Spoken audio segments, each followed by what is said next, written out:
భూములను అర్రాస్ పాట పాడుతా ఉన్నారు అధ్యక్ష. దీన్ని వాటన్ తీరు మాట్లాడే దిగజారుడు రాజకీయం అంటారు అధ్యక్ష.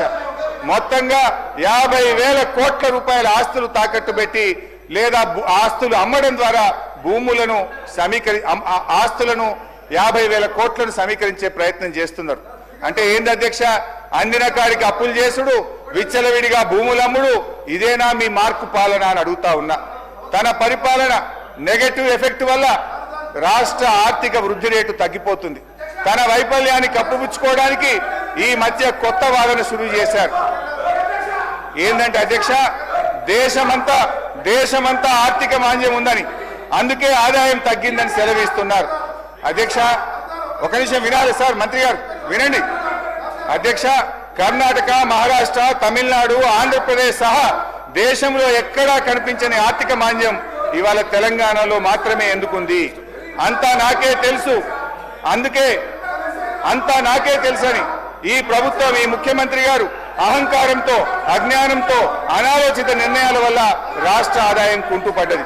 తన వైఫల్యాన్ని కప్పుపుచ్చుకోవడానికి ఆర్థిక మాంద్యం వచ్చిందని, ప్రపంచమే స్లో డౌన్ అయిందని ప్రవచనాలు ప్రారంభించారు. ఏ రాష్ట్రానికి లేని ఆర్థిక మాంద్యం తెలంగాణకే వచ్చిందా? మీ నెగటివ్ పాలసీల వల్ల, మీ రివెంజ్ పాలిటిక్స్ వల్ల ఈ రోజు రాష్ట్ర ఆదాయం తగ్గుతా ఉన్నది. రేవంత్ గారి పాదం స్పీకర్ సార్, మీ ధన్యవాదాలు సార్. హరీష్ రావు గారు కూడా రిక్వెస్ట్ చేస్తున్నారు. ఒకటే సార్, ఎక్కువ ఇంటర్వ్యూ అని. అరే నీకు చెప్పకముందే భయపడితే ఎట్లా? సార్ హరీష్ రావు గారు అమ్మకాల గురించి ఇతర విషయాలు చెప్తున్నారు. నేను ఒకటే మీరు పర్మిషన్ తోని సార్ ఎట్లా ఈ రాష్ట్రాన్ని సార్ ఒక దేశ చరిత్రలో ఎక్కడ లేని విధంగా ఎన్నికల ముందు ఒక 2 మాసాల ముందు ఔటర్ రింగ్ రోడ్ అనే రోడ్డుని ఫ్యూచర్ హైదరాబాద్ డెవలప్ చేయడానికి గతంలో హైటెక్ సిటీ కట్టి ఆ తర్వాత ఇంకా కూడా ఎక్స్పెన్షన్ చేయాలంటే ఔటర్ రింగ్ రోడ్ కాంగ్రెస్ ప్రభుత్వం రాజశేఖర రెడ్డి గారు ముఖ్యమంత్రిగా ఉన్నప్పుడు ఔటర్ రింగ్ రోడ్ వేసి అక్కడే జిఎంఆర్ ఎయిర్పోర్ట్ కట్టి అక్కడనే ఫైనాన్షియల్ డిస్ట్రిక్ట్ కోకాపేట్ ఎస్సీజెడ్తో పాటు ఇవాళ హైదరాబాద్ ఈ స్టేజ్లో బెంగళూరు తర్వాత ఉన్నదంటే Congress party PV Narasimha Rao expressway కలుపుకుంటూ మెట్రో వరల్డ్ క్లాస్ మెట్రో తీసుకొచ్చి హైదరాబాద్ డెవలప్ చేస్తే సార్ 2 మాసాల ముందు ఎన్నికల 2 విషయాలు చెప్తా సార్ మీకు.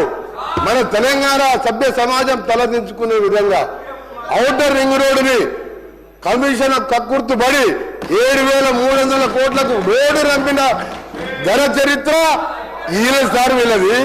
రెండవది సార్ ఎక్సైజ్ ఎప్పటివరకు సార్ ఎక్సైజ్ షాప్స్ రెస్టారెంట్ది ఇంకా 3 నెలల సమయం ఉంటే 3 నెలల ముందే అప్లికేషన్ తీసుకొని నిరుద్యోగుల దగ్గర 2,000 కోట్ల రూపాయల నాన్ రిఫండబుల్ పేరు మీద వసూలు చేసి షాపులు కేటాయించుకొని ఎన్నికల ముందు చేసిన కథలు. ఇక భూముల అమ్మకాలు, కోకాపేట్ల యాక్షన్లు, వీళ్ళ బిరామీలు 100 కోట్ల లెక్క పెట్టిన భూముల చరిత్ర మేము చెప్తాం, ఆ రిప్లై చెప్తాం. హరీష్ రావు గారు దేశంలో, రాష్ట్రంలో, మన దేశంలో కాదు ప్రపంచంలో ఎక్కడ కూడా మీ కట్టే రోడ్డు విలువ అధ్యక్ష ఆ కన్స్ట్రక్షన్ కాస్తే 6,500 కోట్లు. రోడ్డు ల్యాండ్ ఎక్విజిషన్ కలితే కదా ఆ రోడ్డు విలువ 1,00,000 కోట్ల పైన ఉంటుంది అధ్యక్ష. రోడ్డు నమ్ముకుంటారు అధ్యక్ష ఎవరైనా? ఈయన భూముల అమ్మకాల గురించి మాట్లాడుతున్నాడు. హరీష్ రావు గారు భూముల అమ్మకాలు మాట్లాడుతున్నారు. హరీష్ రావు గారు మొత్తం తెలియదు అధ్యక్ష. హరీష్ రావు ముందు పెట్టి మాట్లాడిపిస్తారు, వెనక నడిపించే 2-3 ఉన్నారు. హరీష్ రావు మొత్తం తెలియదు. దయచేసి మీ చరిత్ర తెలుసుకొని మాట్లాడండి.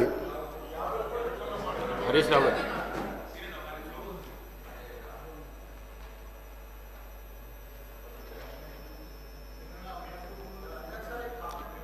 హరీష్ రావు గారు